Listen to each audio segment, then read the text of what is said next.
Today we're going to make this easy winter tree craft. To get started, we are going to need some supplies.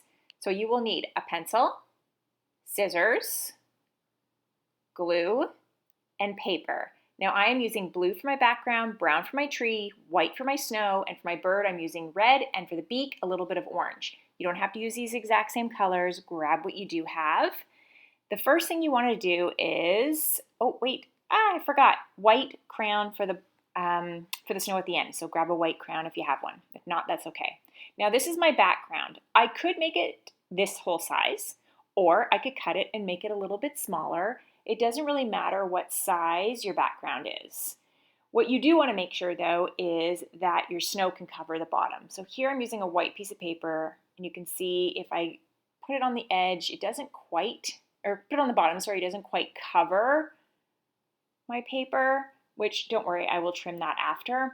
But I also don't want that much snow, so I'm just going to fold it. So I'm going to fold mine in half just to make a little bit less snow, and then I'm going to use that fold line as a cut line. So I just want a little bit of snow at the bottom. If you cut out a rectangle that you can glue at the bottom, that will help, but don't glue it yet. First, what we want to do is make sure your rectangle fits at the bottom of your page. And like I said, mine doesn't quite fit, so I'm going to trim it. Now, if I didn't want to trim it, I could actually also just glue two pieces of white paper together, but I do want to trim it, so I'm just going to fold a little bit of my page over so that I have a nice cut line there, and then I'm just going to trim my page. Like I said, you don't have to trim yours. You could glue two pieces of white paper together for the bottom. It is not a problem. Now I am going to check to make sure everything is okay. Okay, my white paper fits. It's actually a little bit too big, but that's okay. I can trim that off later. So I'll just put a little line here.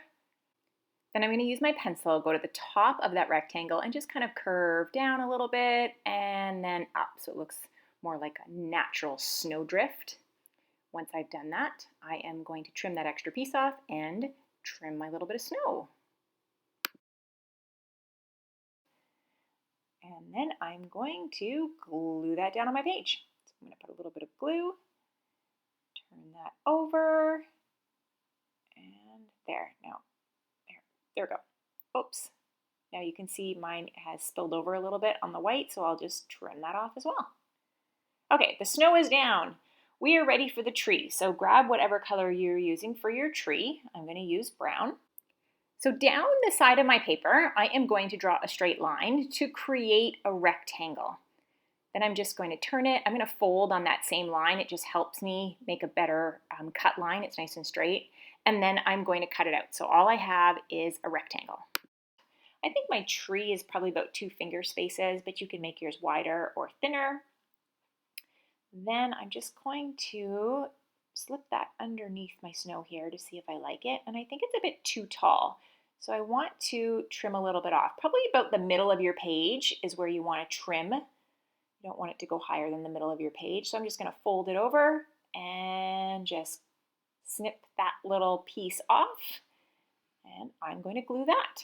When I'm gluing, I am leaving a little bit right at the top where there is no glue. So I just left a little bit. I'm going to slip that underneath the snow, kind of right in the middle of my page. And then remember, at the top, there isn't any glue because we're going to need to slip in our branches after. Now our branches, all you're going to do is take some paper and create long strips, so long, thin rectangles.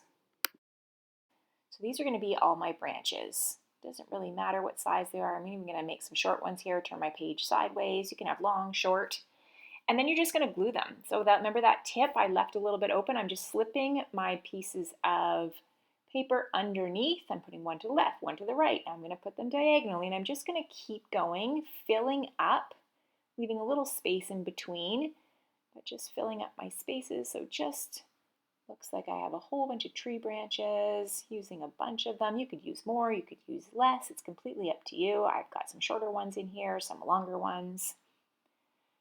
There. Now, when you're happy with the way you think your tree is looks at this point, you can either use your scissors, the safe part of your scissors, or a pencil.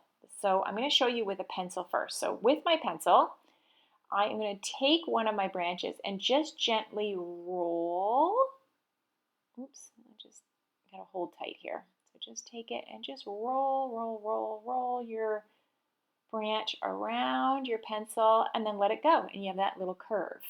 So you can do that, take your pencil and go do all your branches. If you're using the edges of your scissors, just be careful, they need to be closed. You want to use the safe edge.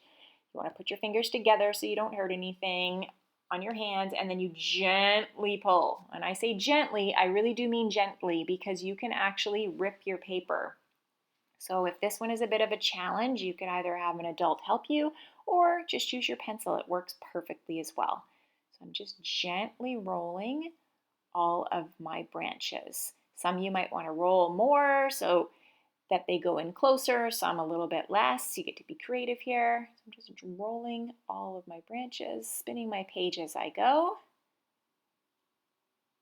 If you find you need to add more branches, you can do that. Okay, there is my tree. Now, once your tree is done, we are going to add a little bird to the tree. I'm going to use red. So to make my little bird, I am just going to draw a little curve line and then come down, down, down, and up and join that curve. So this looks like a big smile. And then I'm going to cut it out. You can make a bird in whatever shape you would like, but I'm just going to cut out this bird. You could also use different colors. You could use a whole bunch of birds. Once I have that bird, I am going to make a little beak. So I'm going to grab that orange piece of paper that we had earlier, and all I'm going to do is make a tiny little triangle. So for my beak, I'm just making a tiny little triangle, and I'm going to cut that out, and that's just going to go at the top of my little bird so that he has a little beak. I do find that when you're gluing these tiny little pieces, sometimes it can be a little tricky, so just be patient with yourself. The glue sticks to your fingers, and then it's hard to get the paper to stick, so you can see I'm having that problem now. Now, once you have your bird done, you are going to glue your bird anywhere you would like on your tree. And then I'm just going to show you what happens. I use my little white crayon just to make little snowflakes. That's one of my creations. And then here's another creation, and here they are together just to show you they don't all have to look the same. Thanks for joining me on Craft Club for Kids. Remember, be creative and have fun.